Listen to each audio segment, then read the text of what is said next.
how to cook the perfect healthy steak. Let's go.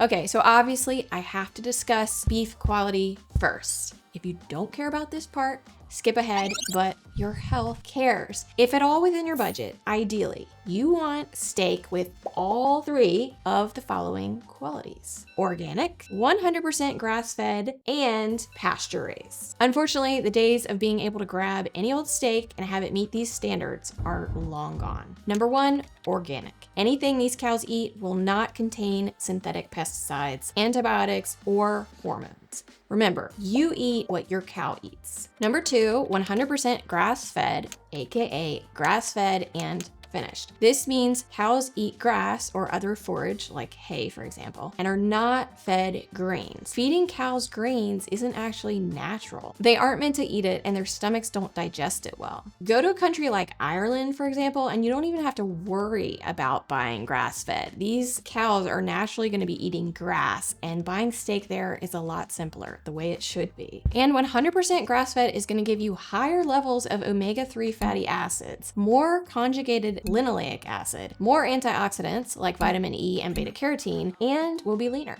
Number three, pasture-raised. Pasture-raised cows are outside, roaming around the way they should be, which reduces stress on these poor little cows and improves their quality of life. They're also less likely to be given antibiotics because they're not crowded in factory farms getting diseases, and they improve soil health, which is actually major. The health of our soil is the health of our food. Be careful in general when reading those labels. You can have one of these without the other. For example, you could have a cow that's pasture raised, but's also supplemented with grain feeding. Or you could have an organic cow that is not given grass, it's just given organic corn and soy, for example. And last on my health rant is, if you've been told red meat is bad for you all of your life, steak is an excellent source of complete protein, meaning it contains all the essential amino acids your body needs for nice, strong muscles, which isn't about looking good. This is really important as you age. Steak is also super nutrient dense when sourced correctly. Shout out to regenerative farming.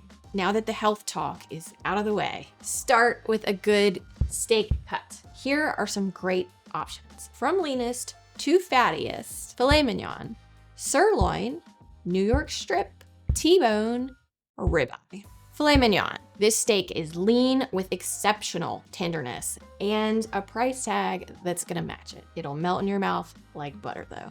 Sirloin is your more affordable option, but it's a little less tender. A New York strip is a good balance of tenderness and chewiness, but it has moderate marbling, aka fat, which also makes it flavorful and juicy. Definitely a steakhouse favorite.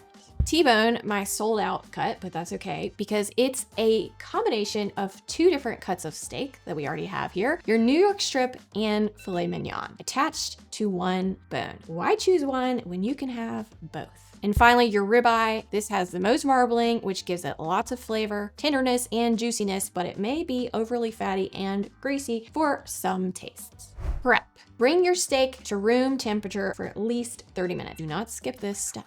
A cold steak from the fridge will have a colder core and will cook unevenly. A cold steak can also release more moisture during cooking and will interfere with that nice, crisp, caramelized crust that we want on the outside. And on that note, pat your steak dry, we'll get one of these going here, and season generously. If your steak happens to be thin, give it a thin coat of salt. If it is thick, give it a thick coat. You don't want under-seasoned steak. Coarse sea salt and kosher salt are good options, or just use a healthy salt like I do that's less likely to have microplastics in it. So sad that that's a thing now. If you have a thick cut like ribeye or a T-bone and you want more even doneness, you can reverse sear it if you want. Sounds fancy, but all you're gonna do is cook this thing in the oven for a little bit before you sear it in a pan. Preheat your oven to 250 degrees Fahrenheit or 120 degrees Celsius. Place your steak on a wire rack over a baking sheet and cook for about 30 to 40 minutes until the internal temperature of your steak reaches 10 degrees Fahrenheit below your target. Then sear your steak in a hot cast iron skillet for about 2 minutes per side for perfect crust. rest. Now it's time to cook. I'm using cast iron because it's just fabulous, but you could also use stainless steel, which is also fabulous. High heat, oil or fat only in your pan. No extra virgin olive oil here. That's for salads. Use avocado oil, ghee, or beef tallow. Heat your pan on medium heat until the oil is hot and shimmering. Don't get impatient and start early because your steak is gonna stick. Wait for your pan to get hot. Trust me.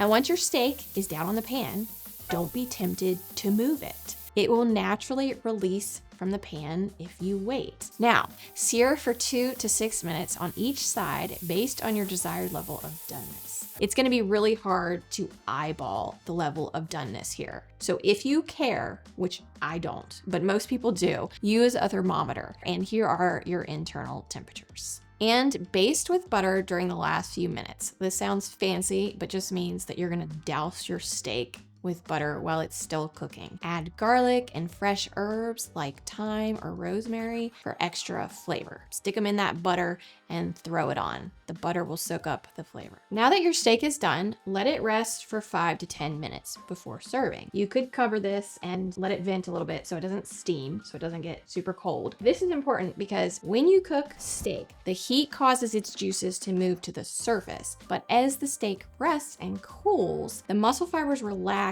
and the juice basically moves back into the steak instead of spilling out of the steak when you cut it. Thus, you have a more tender, juicy steak, which is what you want.